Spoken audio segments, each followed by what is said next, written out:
to see so many of your faces. So I always like to say Big Brother's letting us know that we're being recorded. I'm Margaret Lippman. I am one of the chairs of the Nashville Jewish Book Series Committee this year. And on behalf of my co-chair, Amy Goldstein, the rest of the committee, and all the folks who work at the Gordon J, we want to welcome you to tonight's program.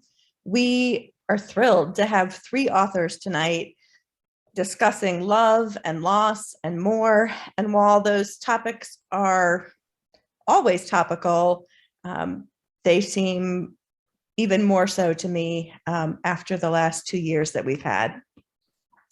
Before they get started, I'm here to remind you of a few things. Housekeeping things. Will put everyone except our speakers on mute for now.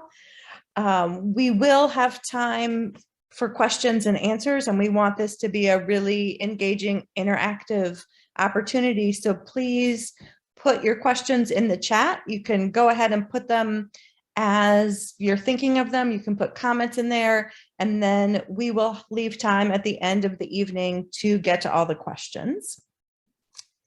As many of you know, tonight is one of just a season's worth of events we have scheduled for the Nashville Jewish Book Series. We have a really exciting cross-section of authors and events this year. And next up is an in-person event. And I know we're all very excited to be in person again. Alyssa Rosenheck, who is here tonight joining us, will be speaking with Amelia Edelman at the Bobby Hotel on February 16th at 6 p.m. If you haven't seen Alyssa's book, The New Southern Style, it is a stunner. It's just beautiful, but it's also weightier than it looks. It's a book of substance as well as style. And so we hope that you will buy tickets and join us for that event. I'm going to put the link in the chat so you'll have it. But to start us off tonight, it's my pleasure to introduce our moderator, Claire Gibson. Claire is a Nashville-based writer and self-described Army brat. I've been lucky to know her for years, and I remember back when she was sitting in coffee shops in Edge Hill Village, working on what was going to become her debut novel, Beyond the Point. That book has been published. It was selected as a Book of the Month Club pick for April 2019, and it's been optioned by a major Hollywood studio for development as a television series.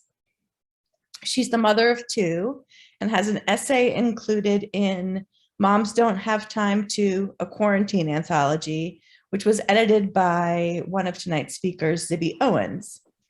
Claire's insight into the issues both Zibby and Melissa Gould cover in their books made us realize that Claire would be a perfect moderator for this evening. I'll let her formally introduce our authors and get started. Please welcome Claire Gibson. Hi, everyone. Margaret, thank you so much for that introduction. I'm also a fan of stand-up paddleboarding, which Margaret was a huge part of for a long time there. And I just have loved what you've brought to Nashville and the writing that you're doing. And I really look forward to more of these events and being a part of what you guys are creating here through the Gordon Jewish Community Center and this book series that you guys are putting on. So thank you for having me. And Melissa and Zibby, thank you for joining us here from LA and New York. I've always felt that Nashville is this great middle ground between these 2 great cities, and it's really easy to be right here in the middle. And I look up to both of you as mothers and as women and as really thoughtful women who have faced a lot of adversity and loss in both of your lives in different ways. And Melissa, I know that you and I haven't met yet, but Zibby and I have had a chance to have coffee over her coffee table and in her kitchen. And it's just I can tell from your book just how open you are as a friend and as a mother. And I know that if we were all together, that we would have that friendship, connection really quickly. So I hope we'll be able to do that tonight as well. But I'll go ahead and share with our gathered attendees a little bit more about your professional careers before we dive in. Melissa Gould's memoir, Widowish, is an Amazon bestseller, as well as an editor's pick for best memoir, a Goodreads top book of 2021, and has been named by Book Authority as one of the 100 best grief books of all time. Which I just think is like just a really interesting title, by the way, like best grief books. Okay. But it's a really, really beautiful book. Her essays have been published in the New York Times, the Los Angeles Times, the Washington Post, the Hollywood Reporter, BuzzFeed, and more. She is an award-winning screenwriter who has worked on shows such as Bill Nye the Science Guy, Beverly Hills 90210, Party of Five, and Lizzie McGuire. Widowish is available wherever books are sold, and you can find Melissa at widowish.com and on Instagram at MelissaGould_author. And then Zibby Owens is an author, podcaster, publisher, CEO, and mother of four. Zibby founded Zibby Owens Media, a privately held media company designed to help busy people live their best lives by connecting to books and each other.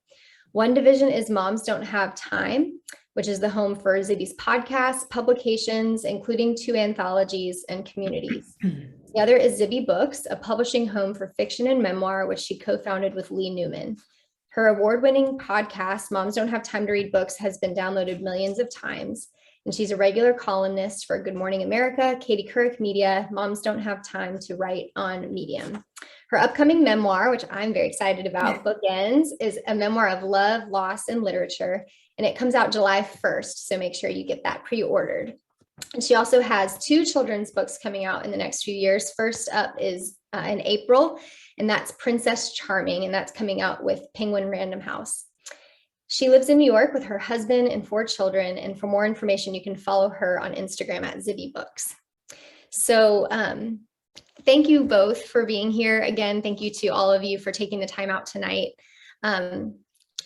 Melissa, I just wanted to start by thanking you, first of all, for taking the initiative, and I know just the hard work of what it takes to write a book, and not only just to write any book, to write about this really personal loss and this deep loss of your husband. And I don't want to have to make you recount the whole story, because I hope everyone here will read the story that you've written, but I do want to give you an opportunity to share a little bit about Joel, your husband, your late husband, and about what made you decide that it was time to sit down and write your story. Well, first of all, thank you, Claire, for such a sweet introduction and all of the nice things that you have said. And it's so nice to be here.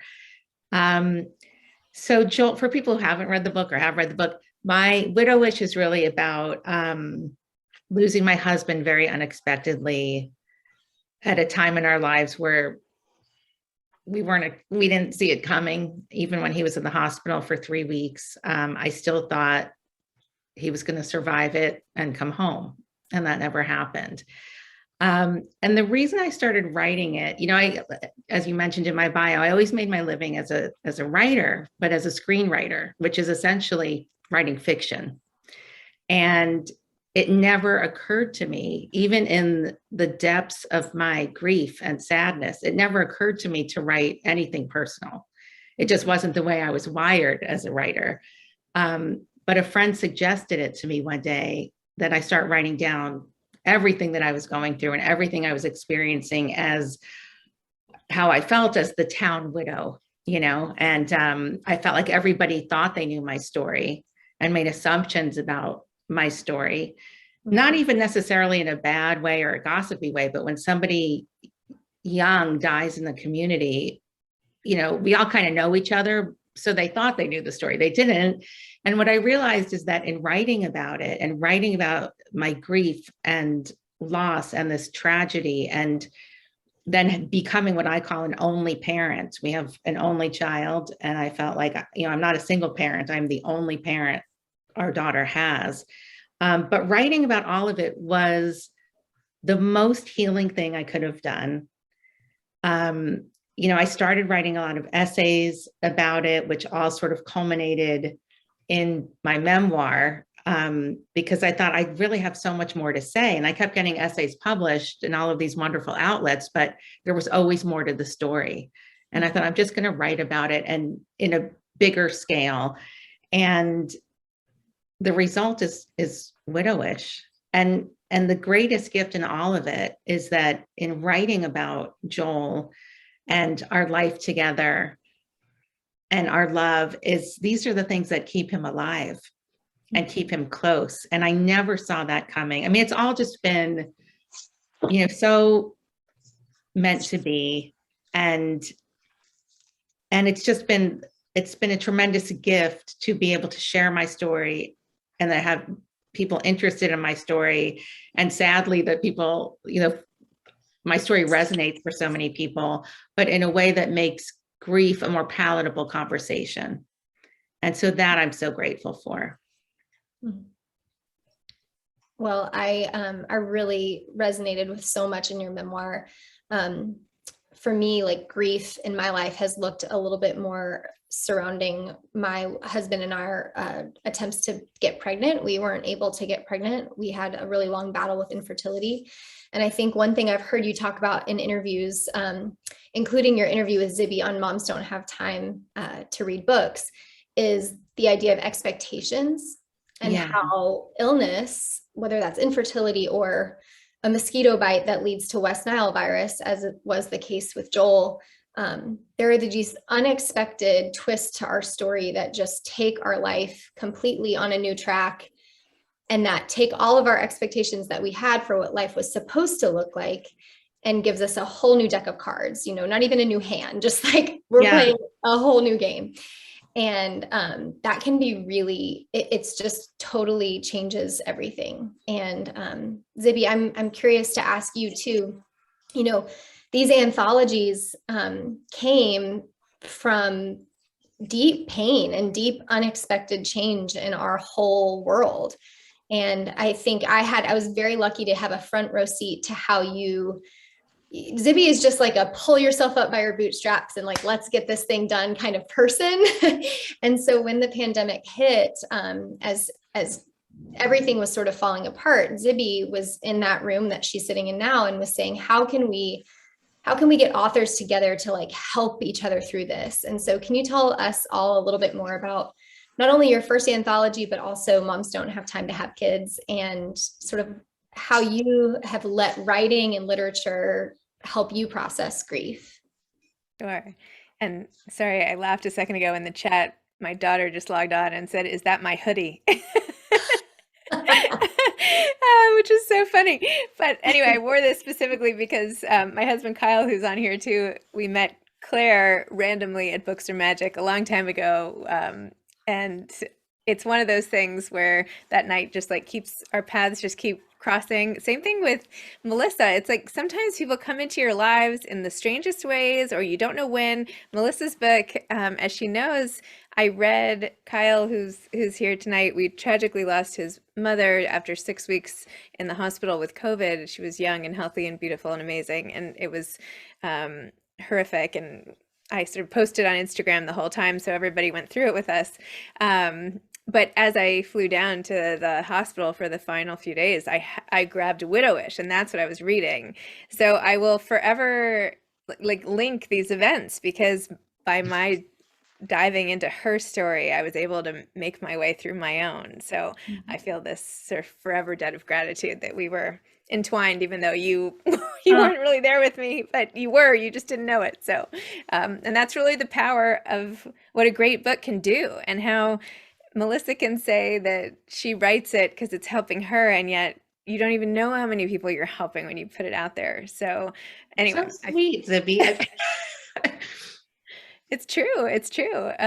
Anyway, and also Claire, my anthology was because of Claire, because we sat at my kitchen and I talked about how I wanted to start this whole website, and Claire came up with this idea of like, well, maybe the author should do it, or I don't know. Somehow we brainstormed this whole thing, and then Claire actually edited a lot of the essays and had them on the website. And even though she had just adopted a baby in the midst of a pandemic and a tornado and like whatever coming her way, managed to keep putting it out. And we were also entwined. So it's like, it's just so nice now you're on this little Zoom with me. So I'm sorry we're not together, but I don't even really remember the question. But that's that's how I feel about these two amazing women. So I'll just start with that. I guess one of my questions is, how do you feel like writing and literature has helped you process through grief in your life?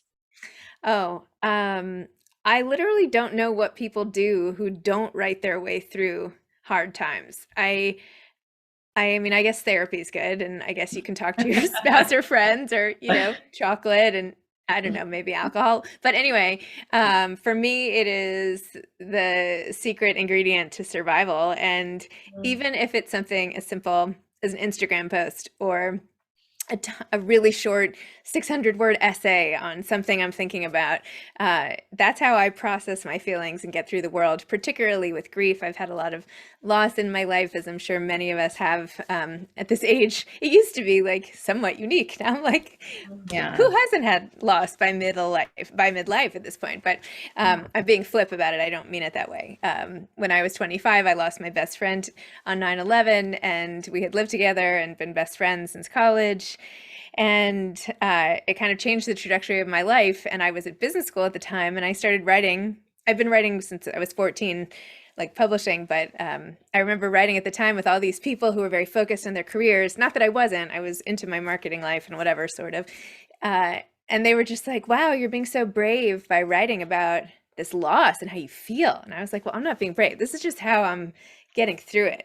I guess I didn't have to share it, but it's part of what I do. So I find it essential and sort of life-saving. And one time I like hurt my hand or my wrist. I was like wearing this, one of those things you get at CVS or whatever on my wrist, and it was slowing down my typing. And I was like, oh my gosh, what if I can't type? Like, I felt like I had this piano teacher as a kid who fell and she like moved her hands out of the way because her piano teaching was her whole livelihood. And so she moved her hands and fell on her mouth. And anyway, had all this dental trauma. But I kind of felt like that for a minute. Like if I were to lose my fingers, how would I sort out my feelings? Like if I couldn't type. So that's how essential I find it. Wow, that's a really great picture. That the whole piano teacher, I don't think I'll ever forget. Sorry about that. Sorry.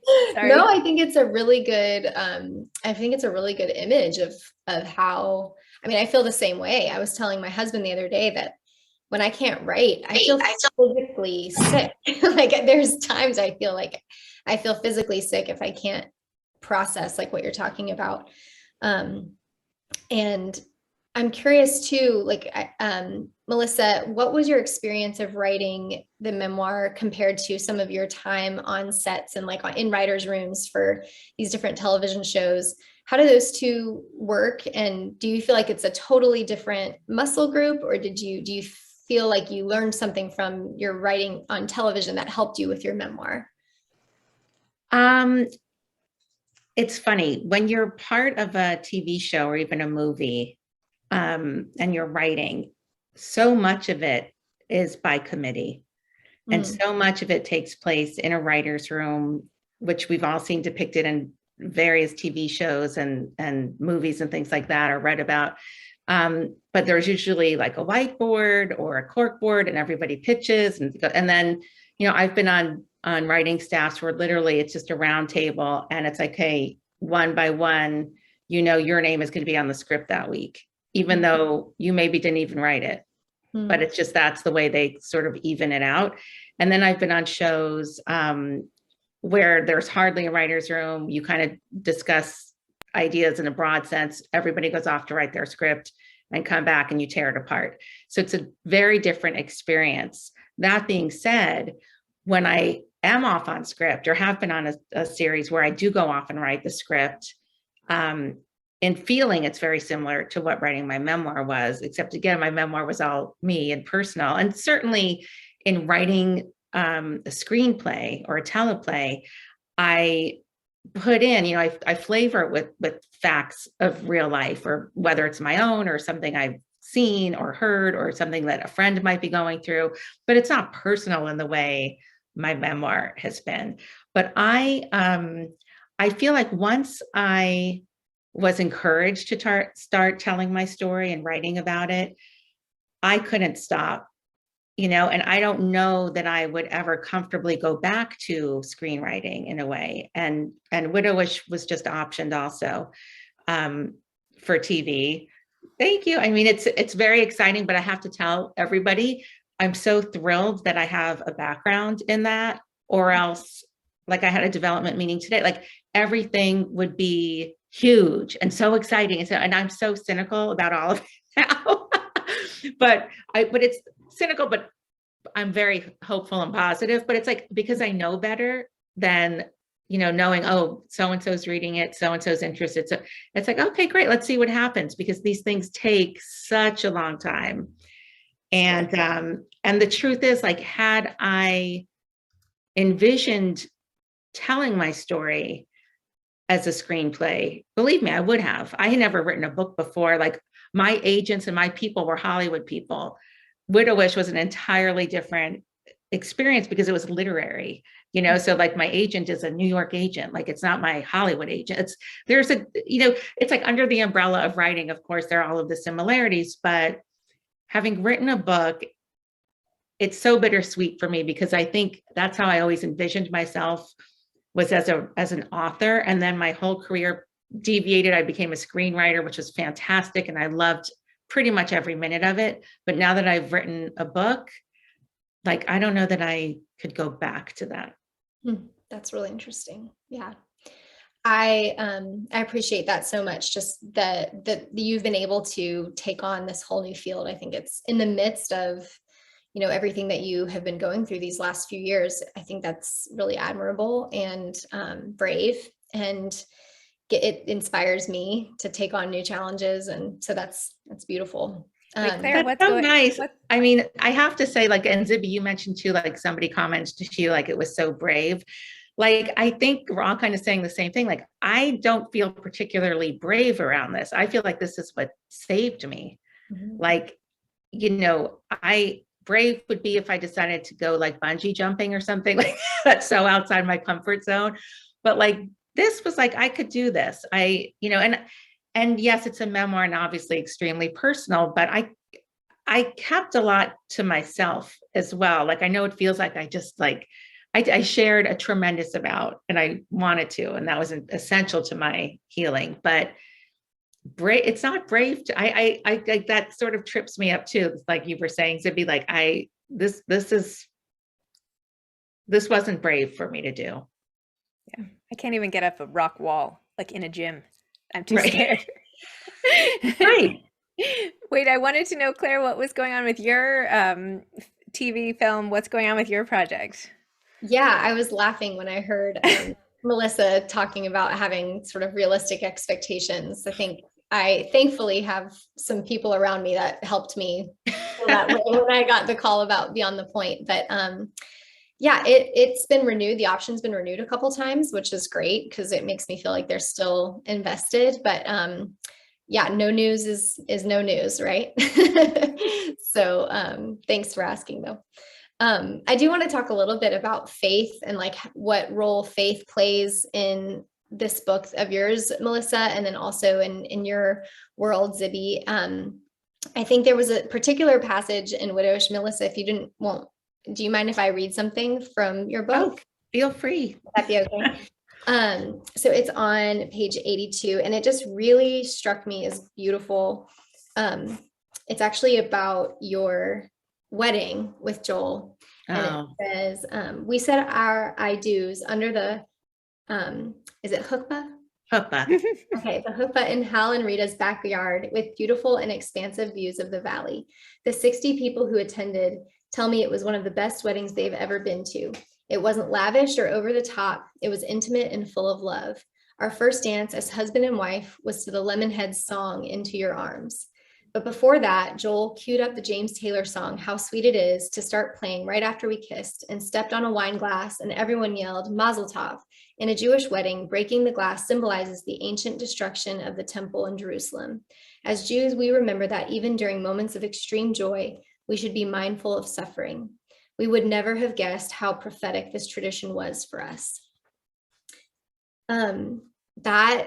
That whole, 2 paragraphs just gutted me as a woman who's been married, and I mean, all marriages have grief. And there's grief within the marriage, even if the person is still there with you. There's grief for who they are never going to be, who you're never going to be. There's grief for illness and for loss. And just that picture of suffering and joy going hand in hand has been a huge part of my life. And I'm curious for you, as you've processed Joel's loss and death, you said throughout the memoir that you've leaned on all different kinds of faith traditions, including your Jewish faith. And I'm curious now how faith plays in your life. And as you move forward, I think it's easy in your life when you're going through something really deep and terrifying and unexpected to really lean on faith, because what else do you have in those terrible moments? Right. But then when life you get that stasis again, it can feel easy to kind of fall back on your own strength. And so I'm curious how faith has played in your life then and then now as well. You know, I think I talk about in the book how I have always felt and sort of grew up Jewish, and that sort of the same like widow-ish. I think because our daughter was bat mitzvahed a few months before Joel died, I felt a closer connection to our rabbi and our temple than perhaps I may have if Joel were still with us, if that makes sense. But they were so there for me. I mean, there's a scene I wrote about in the hospital, and the rabbi was there pretty often with me while Joel was in a coma and his condition was unknown. And I think because of that, I continue to feel very close with her, very close with the temple. In Joel's absence, I really try to be more of a Jewish, or to have more of a Jewish home and have more faith in Judaism in particular, because that's how he is or was and would have liked things to have continued. Like there was, so when Joel died, our daughter was in 8th grade, and we were always going to send her to this accelerated high school, a public high school, but it was about a 40-minute commute from where we live. And that was always Joel's thing, was he was going to take her to school in the mornings. And so when he died, I immediately was like, I'm not going to be able to manage it. Like, she's going to be going to high school and I want her going someplace close. Mm-hmm. And the one school that everybody suggested, and they even called me and offered Sophie a spot, was a Catholic school in the neighborhood. When I'd say that would have made things so easy for me. But and by the way, all the Jewish kids in the neighborhood go to that private school that happens to be Catholic. But I thought I couldn't do that to Joel, because I can't imagine that he would be okay with our little Jewish girl who had just been bat mitzvahed going to the Catholic school, even though, like I just said, half the Jewish kids in the neighborhood all go to this Catholic school. Like, I just couldn't do that. If Joel were alive and we were going to make that decision together, I may have even advocated for that, because it would have been easier and more manageable. But in his absence, I chose, well, it's a public school, so it was neither a Jewish school but you know what I mean? Like, I chose what was more difficult, but I stayed on the track that we had planned on had all of this not happened.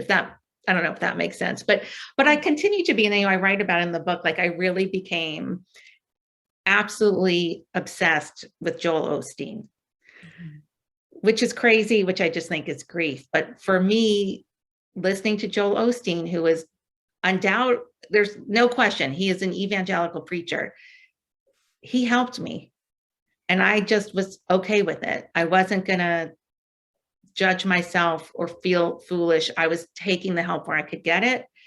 And through Joel Osteen's sermons, I found a lot of comfort and solace. So I feel like I kind of go with what works for me. And certainly in the depths of my grief, that worked for me. And I was okay with it.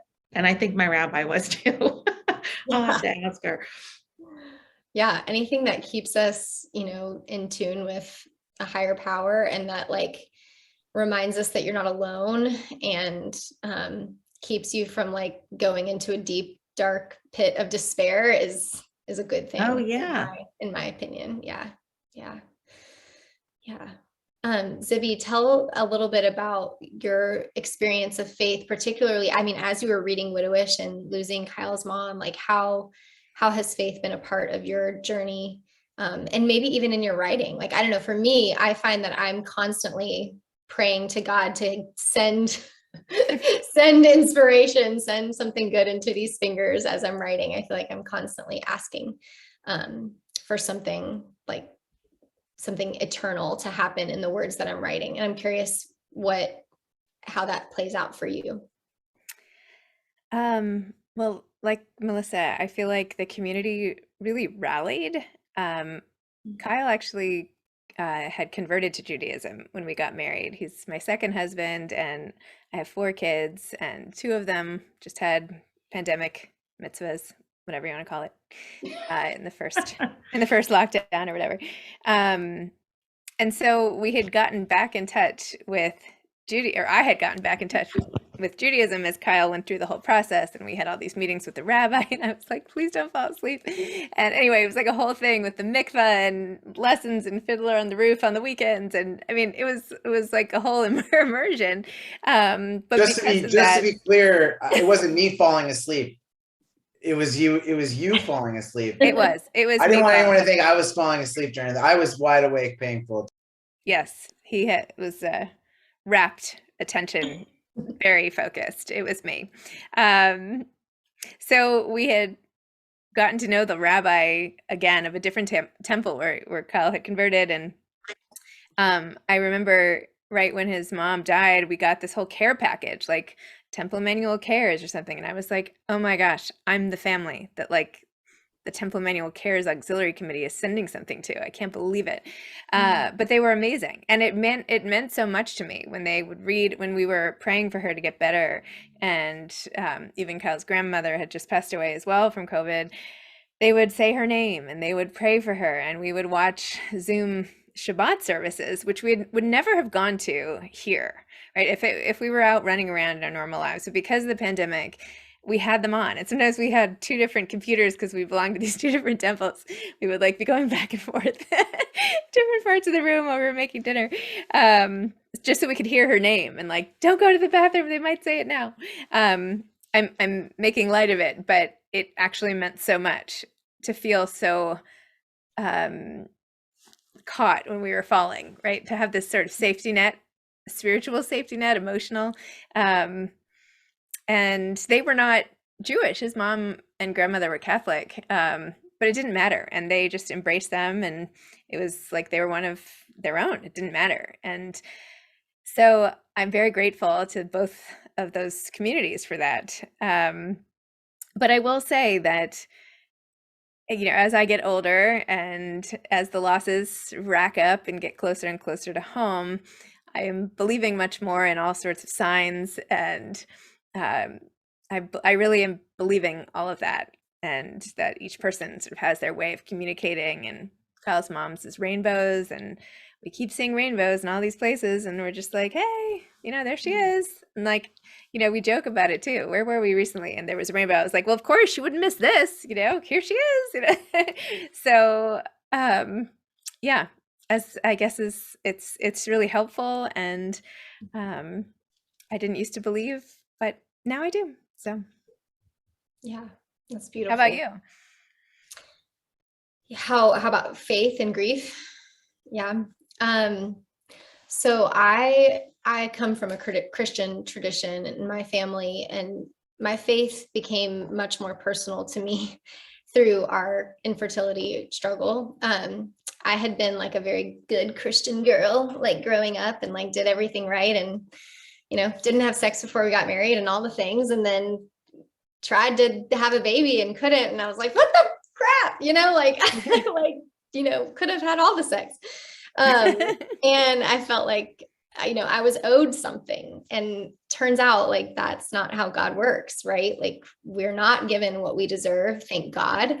because turns out I'm a pretty selfish, like self-serving person. And so I think through that whole process, I really had to come to grips with my own heart and sort of where I can go when I don't get my way, which wasn't pretty. And there was a lot of grief, and Patrick and I really had to fight to keep our marriage through it all. And yeah, and I think our faith in God and our ability to trust that we were forgiven by a God who loves us, and knowing that, be able to turn to one another and say, hey, I forgive you for the horrible things that we've done to each other during this really dark, grievous period, that it saved us. And now, because we went through all of that, we've been able to open our home to two beautiful boys through adoption, and open our hearts to their birth moms and birth families. And it doesn't look anything like what I thought our family would look like, but it's better, and it's broken, and it hurts, and sometimes it's complicated and hard, and people ask you crazy questions. Or there's a part of your memoir, Melissa, where you get stopped in the grocery store by someone else that's like upset about the fact that you've lost your husband, and you're like, I'm not going to comfort you about the fact that really you're just afraid, And I had so many experiences like that during our time, where people would come up and just tell me the worst adoption stories. And I'm just like, can you not? Like, you're afraid for me. I get it. You're afraid for you. You're afraid for me. You're afraid for my kids.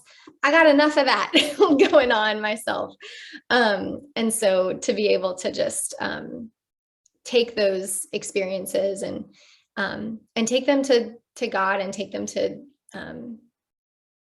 and just ask for the grace to be kind to myself and kind to others. It's a process. So I don't always have that grace for myself, but thanks for asking, Zibby. Of course. I feel like you do such a good job. You're always, you're just always so grateful. And I don't know, you bring God into a lot, your essays, and I don't know. Thanks. Well, it gets me through. That's for sure.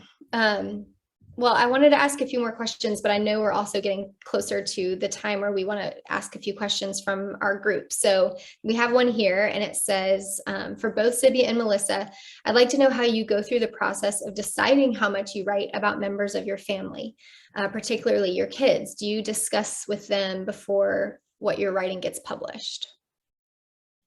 I'll take this because I'm constantly writing and posting and writing. I write lots of essays all the time, and I have this memoir coming out, and I made a conscious choice that I was not going to write anything about the kids. I'm trying to not write them, even though I want to. And I check with them. Although recently I forgot to check with my daughter about something. She had forgotten an animal somewhere, and I posted about it.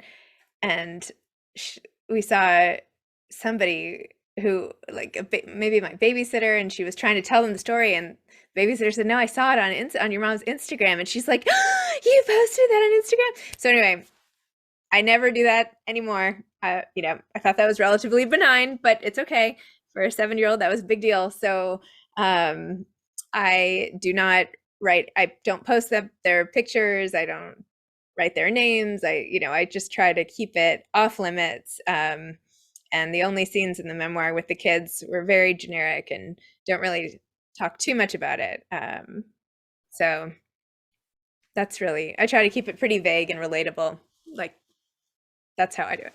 What about you, Melissa? It's so funny, Zibby, because I shouldn't say never, but I extremely rarely will write about my daughter, Sophie, in terms of social media. However, if you look at my early essays, which I started writing, Joel died when she was 13. I think I started publishing essays when she was 14 or 15, which is a very tender age anyway. And so here is her mom, the widow, writing about herself and her half-orphaned daughter. Mm-hmm. And I tried to keep it so I guess for lack of better words, it was sort of like a shallow telling of whatever Sophie's experience at the time was, but it was always through my lens. And I think Sophie got that. And she was, again, used to me being a writer, and I would name characters after her on different shows or whatever. So she was kind of sort of used to it. But when I wrote like I wrote an essay about her and her driving test, and about a photo she wanted me to take down that was in the house, but it's very clearly my experience and not hers. And even in Widowish, I really was very careful about the scenes I included her in. Obviously, she's in it. This was a huge thing, to say the least, for both of us. But I was trying to tell my version of events and not hers. And if there was ever a time where I wanted to use her point of view, I would run it by her. But for the most part, she's less okay with it now that she is 20 than she was when she was, 14, 15, her teen years. So I really try to limit it now. I cannot believe you have a 20-year-old. Yeah. You look so young. That's crazy. Thank you. I have good genes. I'll say that. Nice. Yeah. Yeah. I feel like writing about our children there's a real fine line there, because they are a part of our lives, and motherhood is complicated and brings a whole bunch of, issues to bear. And I think for me as an adoptive mom, particularly in writing about their adoption stories, there's certain parts, like you said, Melissa, like you share a lot, but there's still things that I'm never going to put on paper, because they're my kids' stories, and they can choose to tell those parts of their stories when they're ready, and so I think you're always trying to figure that out. And I think Anne Lamott is the one that said, if you didn't want to be in my writing, you should have acted better. And I always think that's funny, because I'm like, yeah, well, sorry, mom, but I'll throw my mom under the bus all the time. And so I'll let my kids throw me under the bus someday when they're writers. Well, it's funny, when it came to writing Widowish, it was the people I really was most concerned about were Joel's parents, because Joel died, and he was so many things to so many people. My husband, Sophie's father, Hal and Nancy's son. People had aliases. I'm forgetting some of the aliases, but like, he was somebody's brother, somebody's best friend. So we all have a version of him that may or may not coincide with every other person's version of him. But when it came to his parents, because I think there's probably no greater loss than losing your child. And I don't care if your child is 5 years old or 50, like Joel was. It is so unexpected and tragic that I really wanted to, again, just be fair in my storytelling. And it meant so much to me when both of Joel's parents called me and sort of gave me their blessing. Like I wasn't really asking permission, but I was kind of like, this is what I've written. This is my version. I hope you're okay with it. And they both were just so supportive and so loving, and appreciated it so much. And that almost, I was more careful about than I was with the stuff with our daughter. Because again, I kind of kept the stuff with Sophie sort of generic, even though it was specific to us. I don't know. It'll make sense if you read it. Yeah. One of the folks that's here tonight, Kristen Pope, shared that in the last 2 years, she was diagnosed with advanced breast cancer, lost her father, her dog, and then her husband also passed away, all in the last 2 years. And Wow. She just asked,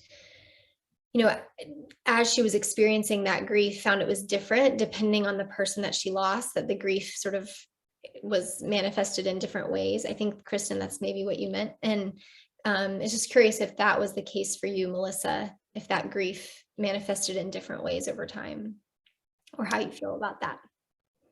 Well, within a year of losing Joel, our dog died.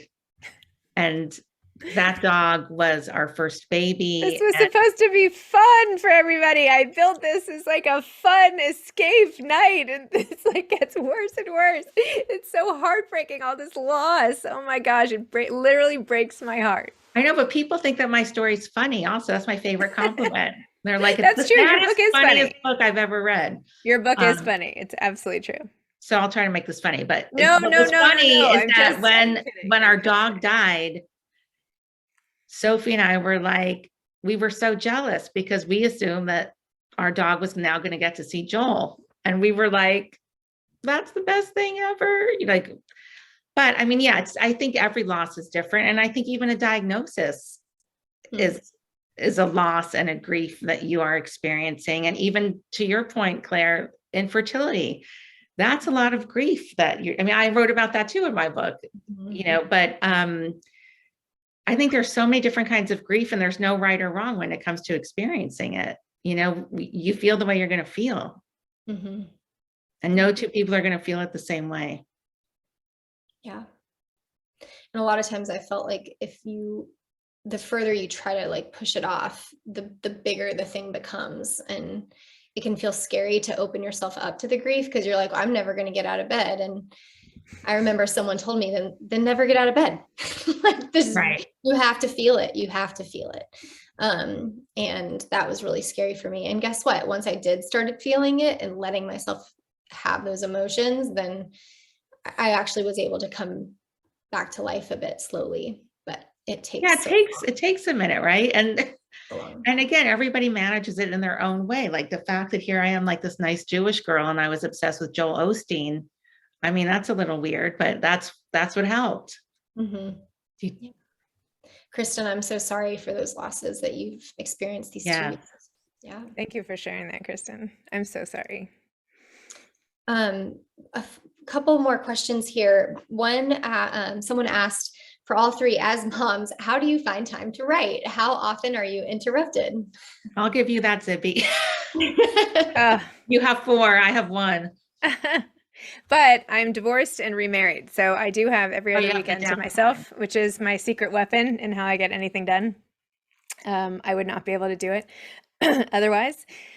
I write any and everywhere. I write on the playroom floor. I write anywhere. I write on my phone. I write in the midst of stuff. I can flip open my laptop and write a few paragraphs no matter where I am.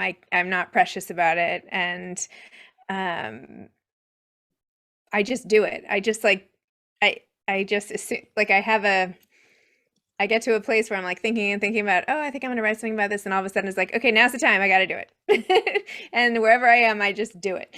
So I make the time, I guess is the answer. I just make the time when it needs to come out. I just make the time. Yeah, it's like prioritizing. And I also would say, like, Zibby, you're a professional writer and a professional woman. So are you, Claire.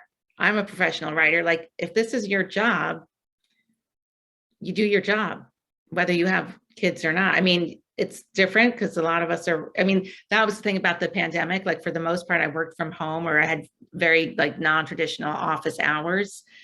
So my life didn't really change during the pandemic in terms of my being at home, and my time is my time. And I'm just disciplined about doing my work, and my work happens to be as a writer. So I view my day job though as a podcaster. I mean, that's what I do mostly. The writing is something I like to do sort of around the edges, but like that's my regular job. I feel like you wear many hats though, Zibby. I was gonna say, I do. I'm trying to put those on like Tuesday, Thursdays, and I'm like, I need to free up my days for something else, and I don't know, but we'll see. Amy, I will just say, I'm a mother of a 4-year-old and a 2-year-old. And so it is very, very difficult to find time right now. And there's 2 things. One, speaking of faith, not to keep bringing it back to my faith, but I did read a Psalm the other day, Psalm 1, and it says something along the lines of like, she is a tree planted beside deep waters, bearing fruit in its season. And I felt like I had this thing from God that was like, trees don't get to choose their season. Like you get to write right now, but have no expectations on like what fruit is going to come from it and when.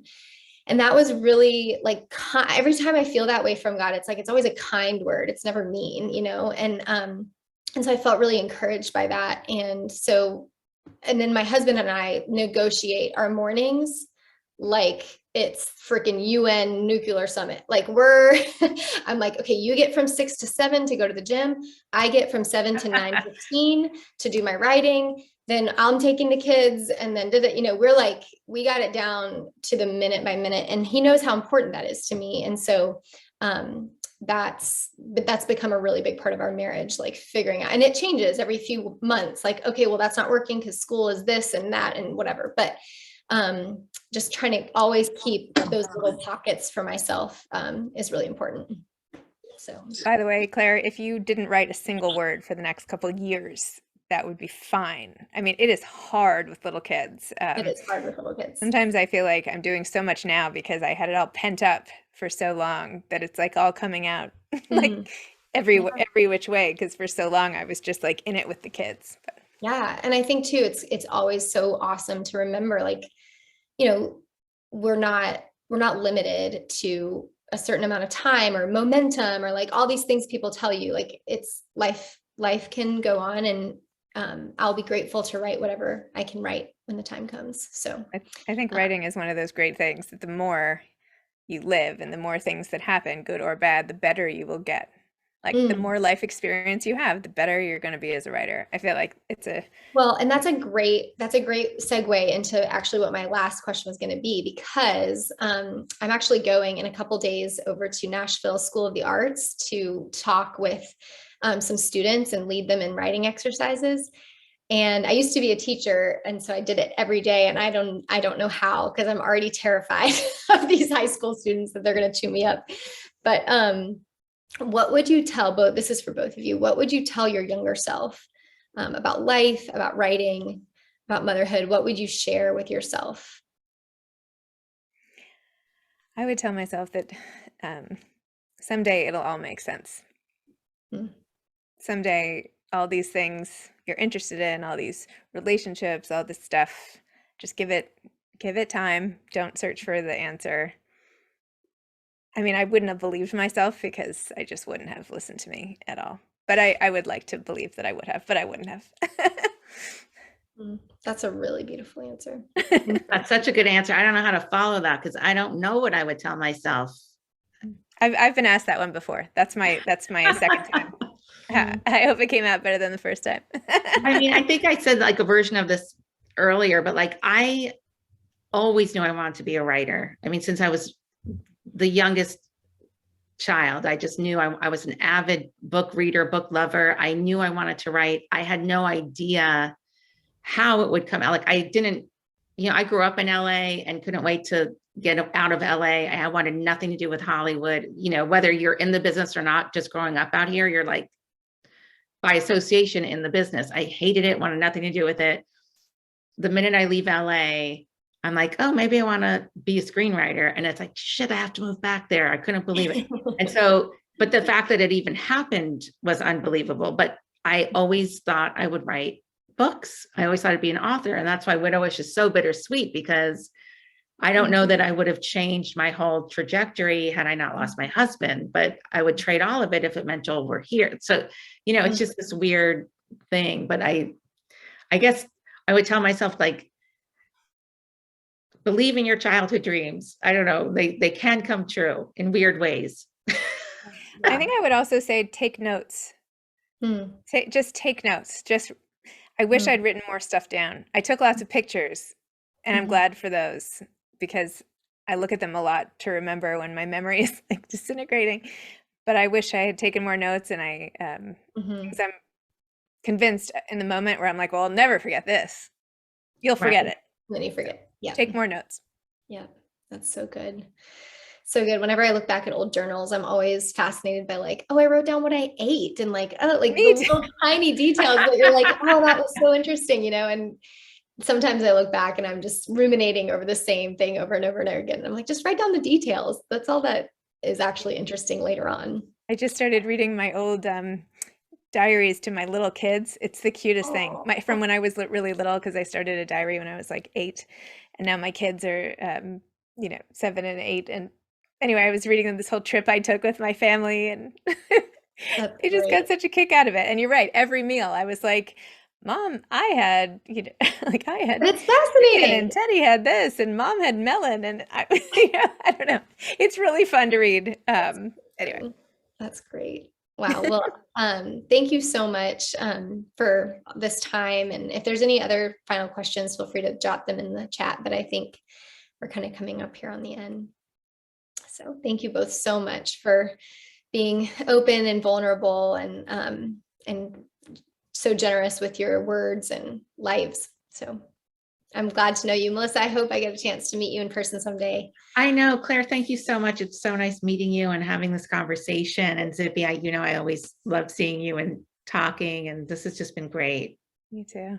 And thank you everybody for being here. I really appreciate you all sticking with it. There wasn't too much tapering off, so I really appreciate all of your attention. And if you want to hear more from me, I have this memoir you can pre-order called Bookends, Memoir of Love, Loss, and Literature. And you can follow me at Zibby Owens on Instagram, and I post way too much. So there you go.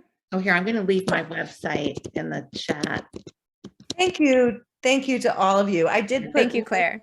I put links in the beginning of the chat to everyone's books, including Zibby, the pre-order for your book. So folks, if you can't find those books, you can scroll up to the beginning of the chat and find that. Zibby, I wanted to mention one was more a comment and a question that we got from Miriam, where she mentioned how much she liked the way that the exercise essays in your book didn't go into sort of a weird negative body image place, she says. And she said that she loved the approach there. So I wanted to make sure you knew that. Thank you. Keep it coming. By the way, Alyssa Rosenheck, if we're talking about authors, has a beautiful book you should all check out as well. I know she's doing an event, but I'm like kind of obsessed. So there you go.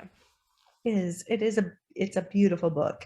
And as I said, when we were starting, I think it's a beautiful book, but it's not just a beautiful book, that it really goes into some interesting issues. And while it wasn't necessarily intentional, I think there's a lot of themes that the three of you have brought up tonight that will be continued into some of the themes that she talks about on the 16th. So that is, I don't know, kismet or whatever, but I'm really excited that we get to continue these conversations. And we have so many thoughtful authors coming to talk to us this year that we can have some fun, but also continue some of these hard conversations. So thank you all for your time and your attention and your support of this series and your support of authors.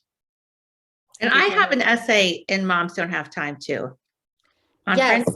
Yeah. I was going to say there was a few in here that I had marked, and that now I'm feeling like silly.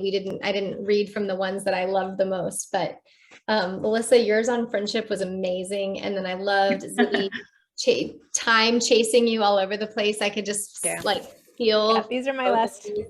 These are the anthologies if you're interested. Okay. And I was really moved also by Lily King's essay on illness and her daughter's Lyme disease. But yeah, this is beautiful. And yeah, I was really grateful to be a part of this tonight. Great. Thank you. Everybody.